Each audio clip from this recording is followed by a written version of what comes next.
Hey, it's Aaron, and today I'm with the 2022 Volkswagen Golf R.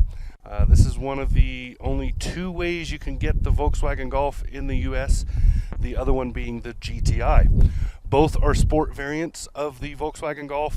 The R has all-wheel drive. That is, between the two, the really major difference. But there are a few other differences, and this car is, it's a lot of fun. Let's get into it.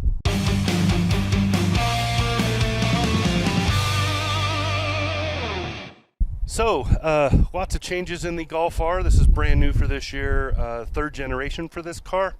And I'm out here in Wyoming.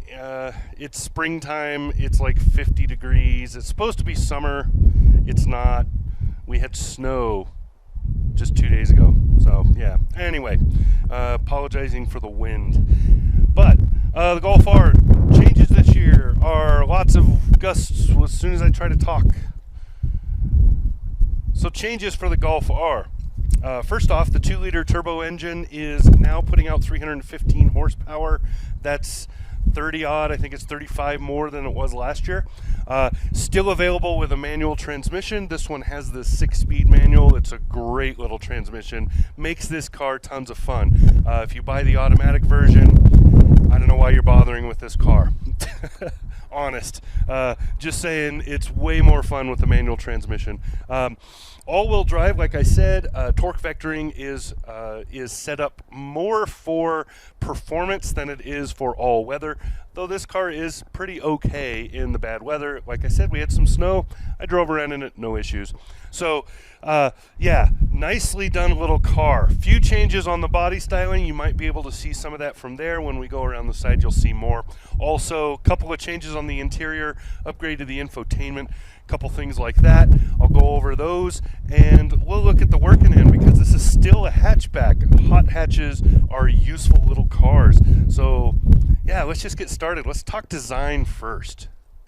So where were we looking at it up front? You could see those creases in the hood and the slight changes they made up there. Now you can see from the side here there are several changes to the car. You can see the lines are a little sharper, a little more pronounced on the spoiler in the back, a couple things like that. Let me walk in and give you some perspective on size. It is a small hatchback. Golf always has been. That's what makes this fun, honest. So, if you're looking at the lines, you can see that the hood is much more aggressive right here to create a bigger front fender. And then you have a line here that runs across and continues all the way and then just abruptly stops right here. It doesn't try to continue after that. Underneath that, to create the belt, you see a line that starts right here with the Golf badge, with the R badge I should say, and runs across through the door handles. Technically it's going above them, but you don't really see that visually unless you're looking down on it, and then runs all the way across and is continued on the rear tail light. So you have this kind of less boxy than before, a little more rounded and forward looking, so it's a little speedier. It gives that impression of moving forward. You can see the roof line here comes up, dips just ever so slightly going back, but not by very much, just enough to give the impression of slipperiness. And then you can see that big spoiler back there. These beautiful wheels, which are really cool looking on this car. The color I could do without. I would like maybe a brighter color or a more subdued, sinister color for this car. But the blue is a good, and I'm sure there's people that love that. Now the caps are silver, and that sort of goes along with the R and with the wheels, but I think a couple more silver details, some kind of chroming, would have helped this a little bit. Maybe along the windows up there or on the door handles or something, just to kind of make it pop a little more. But really, this is a very, very classy, classic look for the Golf. This is what they've looked like for a long time. This is slightly larger than the Golfs from before, so this third generation is a little bit bigger. That adds a little bit of cargo room and a lot more rear seat room. But we'll get to that in a minute. Let's go talk about the cargo, and then we'll talk about those seats. So here at the back hatch of the hatch, of this hot hatch, you can see there's quad exhaust. Those are functional, but they're all coming off of one pipe, so it's not like truly dual pipe exhaust. And then you can see under here, this is much more pronounced, comes out a lot further than it did before. It's, in fact, if you draw a line, it's right there at the bottom 2/3 of that windscreen, or back glass is what I should say. The lighting is a little different. You can see that here. You can see this crease running across that goes all the way around. It creates that boat line because that comes around and keeps going like that. So it's a continuous line all the way across around the car. The big R symbol on the bottom to let everybody know what you're driving, and of course you have a spot for your toe pin if you need it, and then Volkswagen. Pretty cool. I love those handles like that. So cargo area, pretty good size. It's more than decent. It doesn't go back too far, but it's useful for the size of the car. You can get a lot of stuff in here. You can get a week's worth of groceries, maybe some box store stuff and whatever. Underneath here you have a weird looking air thingy. It looks like some kind of like it moves air or something. It's actually part of the stereo. So, but it's a big looking thing. There is no spare tire in this. You can get one. I think it's deleted because of the stereo upgrade. So let's go around and get in the back seat, and then we'll get in the front and we'll wrap all this up. Okay, so here I am in the back seat of the Golf R. You can see there's little pockets right here. The seat is right up against my knees, but this seat is set for me at 6'3". So someone slightly shorter in front would help with that knee room. As it is, I'm just up against him. I'm not actually pushing into that seat unless I move. So honestly, more comfortable than I would expect in the back of this car.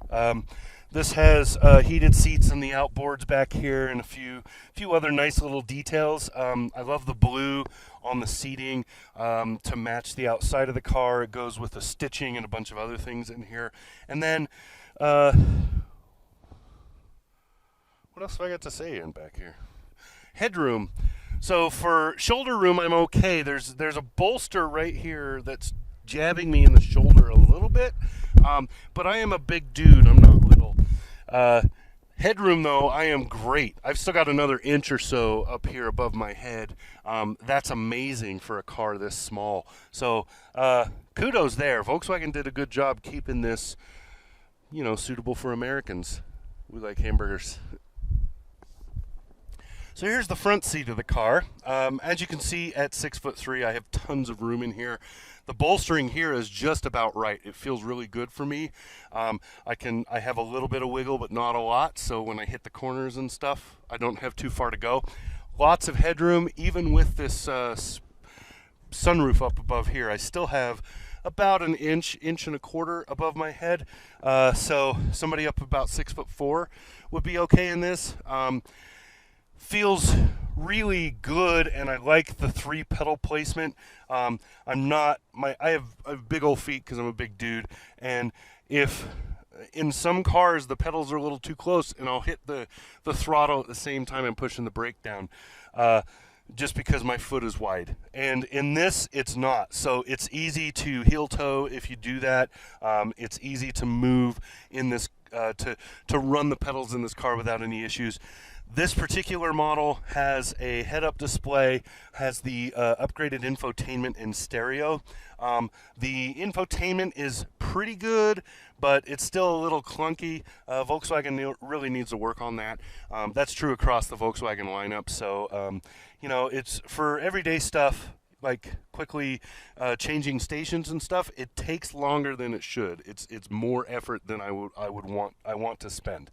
And these soft hard buttons that they've got up here for climate and volume they suck. There's nothing like a dial. I'm sorry, but for volume, I want a dial. For the climate controls, that doesn't matter as much because most people probably set at whatever temperature they prefer and just leave it and never touch it again. I'm cool with that. The steering wheel controls are awesome. So you have your cruise control and some other stuff over here, including drive mode control. This has track, sport, comfort, There's a custom one you can set up, and yeah, there's a bunch of drive modes. When I do an interior on this, I'll show you all of those. And then on the right hand side is mostly infotainment and similar. So just nicely done for shifting. If I pull this into first, the travel is a little further than my wrist. So I have to move my arm, but not much, and it's good. The downer is that if you have a drink in this drink holder, you're going to be reaching over it to make those shifts. That's really annoying. And the armrest is not adjustable, so for me it's way down. I have to lean over to actually use it, so I end up not really using it. So little things like that are annoyances, but for the most part, this is a very well done little hot hatch. Lots of fun to drive. All right, so there you go. That's my take on the all-new 2022 Volkswagen Golf R.